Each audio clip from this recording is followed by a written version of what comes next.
Let's begin with an update from the African Union Summit, where African leaders elected Djibouti's foreign minister to become the next leader of the commission that runs the continent-wide African Union.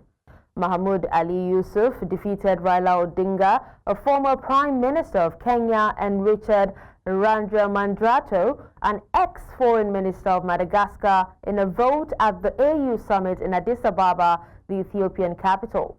The AU has 55 member states. Presidents or head of government pick the commission's leader, who is effectively the chief executive of the Addis Ababa-based secretariat running the AU. Now Youssouf, who will serve a 4-year term, replaces Moussa Faki of Chad, who has held the post since 2017. News Central's Bongani Siziba is on standby to give us more updates from the venue of the ongoing AU summit in Ethiopia. Hello Bongani, what more can you tell us about this development and also of Ali Youssouf's win? Good evening, Darshan, and also good evening to our viewers.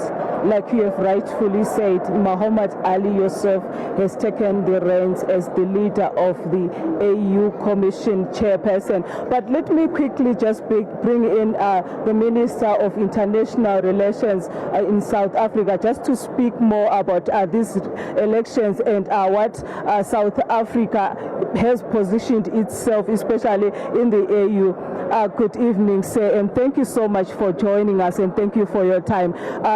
The elections, we have seen the elections, and Mahmoud Ali Youssouf has taken the leadership.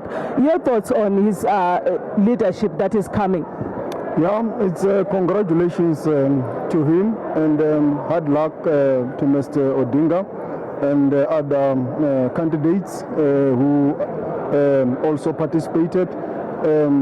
We are glad that democracy has prevailed for the continent, and I think it's a good candidate. He has been a foreign minister for a very long time and has got a good grasp of the challenges of the continent and also of the developmental trajectory that the continent must take with regards to Agenda 2063 and also the Africa Free Trade Area, regional integration in terms of the economy, that there must be financing for development in the African continent.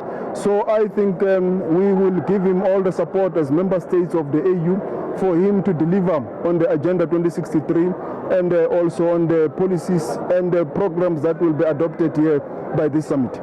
He is taking over the reins of Africa that is marred with conflicts. It's like you have rightfully said, that the African countries will give him the support. Do you think that he will be able to lead in resolving the conflicts in Africa? Yes, he will lead with the support of the member states that will provide to him, and South Africa will remain available to support programs of the African Union. As you are aware, our president is a champion of infrastructure, on health, on a number of issues, and there is also other champions, President Lorenzo, and peace and security in the continent. You are aware of the challenges in the continent. So we believe with that support, his coordination, we will be able to tackle the challenges and forge ahead as a continent. As South Africa, how is South Africa positioning itself in the AU? As you are aware, we also congratulate Lerato Mateboga, who has been elected as a commissioner in the AU position, which is the first time for South Africa to have a commissioner. It is historic for us, and we welcome this, and we will continue to participate in the various programs of the AU. As I've already said, our president is a champion of a number of initiatives of the AU, infrastructure, health. You will remember the role we played with regards to COVID, his leadership, and we have also been at the forefront of the Africa Free Trade Area. There is also other programs of the AU peace and security which South Africa is involved in, including peace missions in the various parts of the continent, the Eastern DRC. We are also currently involved in ensuring there's elections in South Sudan. As the chairperson of the Committee of Five, our president is also leading that initiative. We have just recently came back from South Sudan to engage in helping them with the process of elections that will be held at the end of 2026. And we look forward to a successful election. So South Africa is playing its role in ensuring that there is a rule of law, there is democracy, but above all, there is development in the continent, there is regional and economic integration, and the young people of the continent are also brought to bear. As you are aware, we will be hosting the G20. How do we harness this huge potential in terms of artificial intelligence, digital economies, and the other emerging economies in the world, particularly bringing this young untapped potential in the African continent. We have the majority of the youngest population in the world, so we have to use that potential. So we see our platform of the G20 as very key in driving financing for development in the continent, issues of climate change, and issues of artificial intelligence. So that is the role that South Africa will continue to play. Minister, I would not let you go before I ask you about the DRC issue, the SANDF soldiers that are there. You spoke intensively on why South Africa will not withdraw in DRC. Yes, the territorial integrity of the DRC is sacrosanct, and this is the key chapter of the UN, Chapter 2 of the United Nations.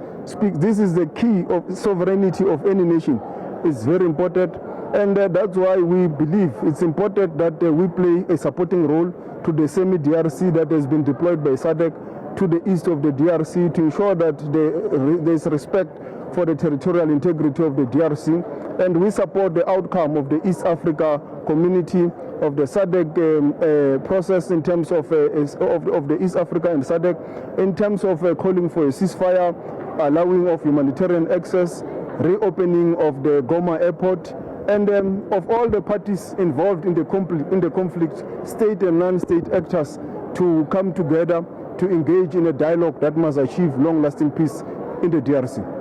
Thank you so much, Minister. That was the Minister of International Relations and Cooperation, South Africa, Ronald Lamola, speaking to us on how South Africa is going to positioning itself in the AU, and also speaking about the DRC conflict, and also that question that I had to chip in about the South African soldiers in DRC, speaking that South Africa is not ready to withdraw the SANDF soldiers in DRC, but also speaking on the upcoming leadership of Youssouf that is coming for the AU Commission. It's back to you now in the studio, Darshan.